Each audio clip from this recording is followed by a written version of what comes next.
പറഞ്ഞേ. അതായത് ഒരു പെർഫ്യൂം ആ കസ്റ്റമർ ചൂസ് ചെയ്യാൻ പാടില്ല, ആ പെർഫ്യൂം ആ കസ്റ്റമർ ചൂസ് ചെയ്യണം. അങ്ങനെ ചിന്തിക്കുന്ന ഒരാളാണ് ഞാൻ.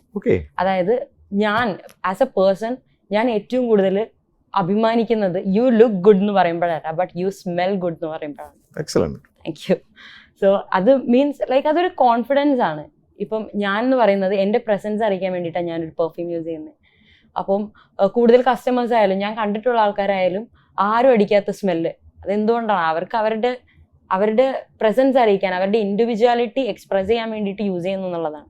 സോ അതേ സെയിം കാര്യമാണ് നമ്മൾ നമ്മുടെ ബ്രാൻഡിൽ കൂടെ പുറത്തേക്ക് അറിയിക്കുന്നത്. എന്താണ് ബിസിനസ് മോഡൽ? ഒരു കസ്റ്റമർ വന്നു കഴിഞ്ഞാൽ അതായത് ആ വ്യക്തിക്ക് ഇഷ്ടമുള്ള പെർഫ്യൂം നിങ്ങൾ ഡിസൈൻ ചെയ്ത് കൊടുക്കുന്നതാണോ? എക്സാക്ട്ലി.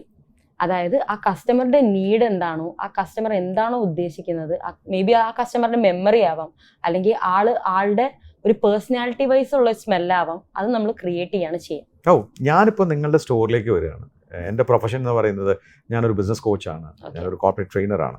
അപ്പൊ നിങ്ങൾ എന്നെ മനസ്സിലാക്കുകയാണോ? എന്നോട് ചോദ്യങ്ങൾ ചോദിച്ചു. അതായത് സാറിന് ജസ്റ്റ് ഒരു കോൺവെർസേഷൻ, ഒരു 2 മിനിറ്റ് കോൺവെർസേഷനിൽ സാറിന്റെ നീഡ് എന്താണ്, സാർ എന്ത് ഒക്കേഷനിൽ യൂസ് ചെയ്യാനാണ്, സാറിന് എന്താണ് അതിൽ കൂടെ വേണ്ടത്, ഈ കാര്യങ്ങളൊക്കെ അറിഞ്ഞിട്ടാണ് നമ്മളൊരു സെന്റ് ഡിസൈൻ ചെയ്യുന്നത്. സോ അതിൽ തന്നെ ഇപ്പോൾ സാറിന് ഒരു ഐഡിയ ഇല്ല പെർഫ്യൂംസ് എന്താണ്, ഇപ്പോൾ പെർഫ്യൂംസിലേക്ക് പുതിയതായിട്ട് വരുന്ന ഒരാളാണെങ്കിൽ പോലും അതിൽ ചെറിയൊരു എഡ്യൂക്കേഷൻ തന്ന് ഒരു സർവീസ് പ്രൊവൈഡ് ചെയ്ത് ചെയ്യാന്നുള്ളതാണ് ഈ ഒരു പ്രോസസ്സ് വരുന്നത്.